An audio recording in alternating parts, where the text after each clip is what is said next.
Let's bring you more now on the situation at Sharm-El Sheikh with Joe Watts, political correspondent for the Evening Standard. Joe, good to have you with us. Particularly worrying time for British holidaymakers in Egypt. Yeah, this has really been an all-consuming story today, and it's really easy to see why. It works on so many different levels, lots of different angles.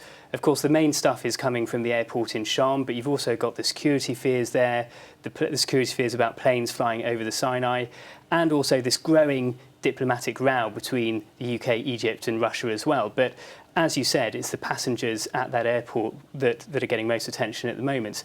And they are having an absolute nightmare. We had promises that, as you said, more than 20 flights might be going out this morning. You had passengers being led through the security gates only to be told that their flights had been cancelled and then led back into the waiting rooms.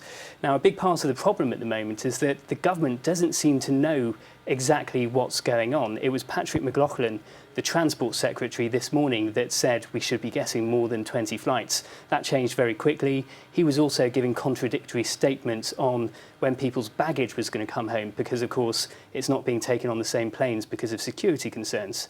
Now, it may be that this is just a big logistical problem, that there isn't enough room at the airport to take so many flights so quickly. It could be that officials in Sharm aren't playing ball with the government. It could be that this whole situation has become a sort of pawn in that wider diplomatic row that's going on. But what we do know is that the passengers in the airport are getting really angry, and it's led to some quite awkward scenes with, for example, the British ambassador there being confronted by some angry passengers, and that video is now all over Twitter, all over Facebook as well. And how much do we know about the plan going forward to repatriate those British holidaymakers? Well, in a Downing Street briefing this morning, there didn't seem to be a great deal of extra information coming out. Again, that kind of suggests that the government isn't exactly sure how many planes we're going to get through by the end of today.